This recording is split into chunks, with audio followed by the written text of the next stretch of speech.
Hey, thank you for coming back. And today I'd like to talk to you about a power bank. And it's this one right here. This is the UGreen 100 watt, yes, you heard that correctly, 100 watt power bank. Even has it right here saying that's 100 watts. Get a whole bunch of information printed on the back. Power button right there. You get a nice little screen that tells you how much charge is left. Also on the bottom, there's two rubber feet right there. And you get two ports, a USB Type-C port and a USB Type-A port. The C port is where you're going to charge it from as well. It's an input and output. UGreen does give you a small little cable. It's USB Type-C to USB Type-C. I guess you get a quality control sticker. They give you some user instructions, some help guides, and I think that covers like the warranty and whatnot. And then you get like this nice little pamphlet that's folded up. Oh yeah, and it has a cute little face in here too. Okay, now this is a 12,000 milliamp hour power bank. I already told you about the ports. Now, the charging protocols that this is compatible with, meaning, you know, like Power IQ and power delivery, well, it has a wide range of charging protocols in here. And they are PD, or power delivery, PPS, QC, AFC, FCP, and SCP.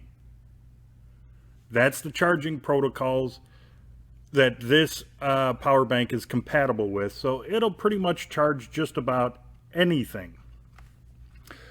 Now, when you're charging it, you can use up to a 65 watt charger or 65 watts input coming into this power bank to charge it even faster. And pretty much, you know, and I'll get to those stats in just a moment. The first thing I'm going to do is give you a bunch of pictures, give you some charts with some more information, especially about the outputs of both of these USB ports, instead of me yakking and boring you to death. So that way you can just pause it, read them, and then go on your own merry way. And then I'll come back and I'll tell you my testing results of the UGreen Nexode, Nexode 100 watt power bank. I'll be right back.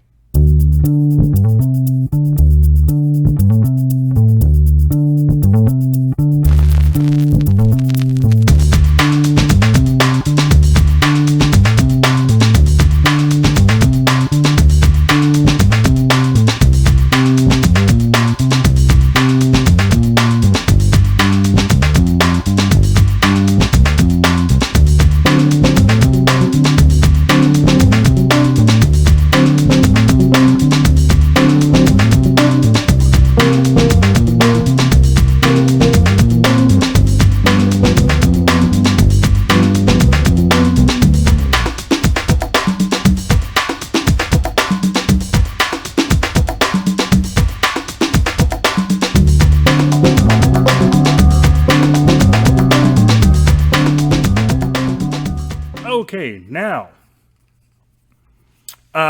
let me tell you my test results of using the UGreen 100 watt power bank. On my phone, which is this one here, this is the Google Pixel 7a, using a USB Type-C cable and a USB Type-C port on here. In 30 minutes, I got a 36% charge. In a 1 hour, I got a 59% charge out of this power bank using a USB Type-C cable. No, not the one that came with the power bank. I actually used, I'm actually currently using it right now, but I actually used a USB Type-C cable that is rated for a 100 watt power distribution. So it was able to charge up my phone really, really quick. Now on the iPad, which is an iPad 9th generation, which I am using currently to record this video, in a 30-minute charge, I was able to get a 19% charge. And in 1 hour's time, I got a 38% charge using a high quality lightning cable, USB-C to lightning cable, once again from Anchor, that I used. And that's the charge I got out of this power bank. Now, I pretty much depleted, after charging both of those devices, this got down to like 15%. So I decided, okay, let me charge this back up and see in an hour's time where or how full this will be. Now I used this, which is, I did review it, I do believe, is my Anchor 65 watt charger. As you can see, I got two USB Type-C ports and a USB Type-A port. And this is a 65 watt charger. Now using, once again, an Anchor USB-C to USB-C charging cable, in 55 minutes, this was already up to 100% in just 55 minutes. Now, UGreen claims that if you deplete this completely, it'll take an hour and a half to fill it completely up. I do believe it does depend upon what type of charger you're using and what type of cable you are using. Because if you're using some cheap gas station or dollar store type cable that's not rated for, you know, high power output, like a 65 watt, 30 watt, or 100 watt, there's even cables that go, I think, up to like 200 watt power distribution through the cable. If you're not using something like that, you're not going to get these fast times. So it does matter about the quality and type of cable that you are using. So please bear that in mind. Now, the other thing this also has a trick up its sleeve. Once you turn it on, not only does it tell you that, but if you press and hold the power button, you see this little thing going around? That's called trickle charge. Trickle charge. Let me turn that off. And the way to turn it off is you press and hold the power button again for a few good seconds and it turns it off. What the trickle charge is for devices that can't handle high power coming through them.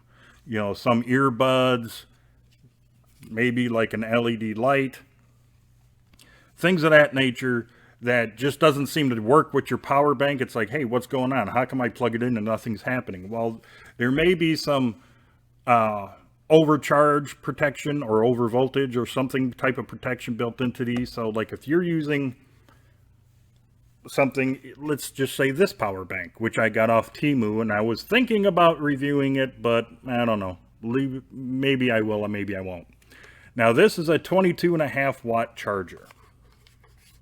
Power bank. Let me turn it on. You can see it's at 100%. Here's a USB type, light, and as you notice, it's not going on. That's because this thing is putting out too much power for this light, so it's not going to work. Now, let me plug it in to the UGreen. It's on trickle charge. So this will run something like this as well. That's what the trickle charge is for. So if, especially like if you spend a lot of money on your earbuds and you don't want to overcharge them or damage them with too much power going into them, this is something to have. Not to mention, like I said, since this thing here, this power bank here, is able to do a trickle charge and run a light in case of an emergency or camping or something of that nature, you got yourself a nice little lantern to go on. So do I think by the way, this is the box that it comes in. Do I think that this UGreen Nexode 100 watt power bank is worth getting? Yeah, I do. I mean, like I said, you're getting 12,000 milliamps of juice in this thing. So that could fill up your phone anywhere from 1.5 to 2 times. Same thing maybe with a tablet or something of that nature. It's also great in case power goes out. This thing has a long time to sit around and before it loses all its juice in case of an emergency or something like that. You can always power it up. Yes, it's kind of big and bulky. I mean, it's not something you're necessarily going to carry around all the time, but it's nice to have in the house just in case something happens. Like I said, multiple uses. Charge up your phone, your tablet. If you got something like these little USB lights I reviewed a long time ago, which, yes, you can actually get them off eBay now or even off Temu. They even have really long ones and little short ones. So it'll work great with this thing. You know the X-Tar USB light I just did too? You can use this or use that X-Tar light with this power bank, and there you go. You got a portable light. Not to mention, like I said, you power everything up. It's great to have just for whatever reason other than emergencies. It's great to take camping, hiking, walking, emergencies. These little things are great to have. And since you got 12,000 milliamp hours in here, you're getting a really good runtime off of something like a light or recharging your devices. They do have bigger ones as well on the UGreen website. I decided to get to 12,000 because, well, I really don't need, you know, like a 20,000 and up and all that stuff. I really don't need that stuff because I got a ton of these power banks. I mean, this one's a 10,000 milliamp hour power bank. I got this one, and I probably got like about a dozen more sitting at home. So I really don't need a lot of these things. But would I recommend that you get the UGreen Nexode 100 watt power bank? Yeah. Not only do you get a long run time, a lot of good battery capacity in here, but a quick charge time. Like I said, if you use something like a 65 watt charger, 30 watt charger, this thing is going to charge up really, really quick. And you'll be able to use it again in no time. Like I said, in 1 hour, I mean, it was down to 15%, and in 55 minutes, it was at 100% capacity already when I was recharging it with this. So yeah, it's definitely worth getting. And if you happen to like this video, please give it that thumbs up. If you haven't done so already, please subscribe to my channel and don't forget about that notification bell. It would really help me out a lot if you were to share this video, maybe a few more of my others, on all of your social media. And until the next video, you, your friends, your family, and yes, even all of your pets, you all have a great day. I'll see you in the next video.